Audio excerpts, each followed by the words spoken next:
everybody kind of equates dentistry to pain. So the patient today is coming to our office with the toothache, and they're understandably nervous about just coming to the dentist. I get it. Not here to, argue with you about that. It can be hard, even for me. So this patient is actually saying that it's been a while since they've come to the dentist. In fact, their last visit was like 4 years ago, and it involved getting a root canal. And during that appointment, the patient had an abscess, which is a painful infection at the root of the tooth. And so this particular patient had already had anxiety about coming to the dentist. And so she's experiencing constant pain right now, and she's really worried about having to get another root canal.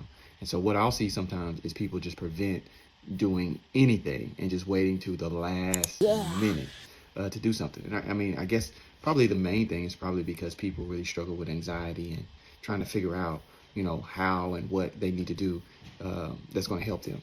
So this particular patient is relatively young, and she shares that she doesn't want to get a root canal. And if she does need to get a root canal, she would rather just have the tooth taken out.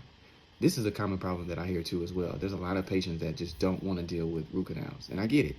But you also have to remember that this patient is relatively young. So you walking around edentulous or without teeth is a huge problem. If you're in your 20s and 30s and you're missing half of your teeth, we just can't keep ripping these things out. So root canals actually help you to keep your teeth longer. So that we take the affected nerve out, we put a core in there, and then on top of that, we'll put like a crown on top of that.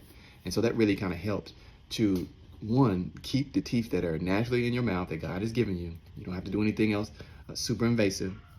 And then two, it also helps with chewing efficiency, which helps with your diet, which helps with, staying more healthier. Because obviously if you don't have teeth in your mouth, you're not going to really chew the food the same way that you did if you had some type of prosthesis. Now, I'm not here to argue with you about, just having a denture or partial. If you got to do that, that's what you got to do. But nothing is better than the real thing.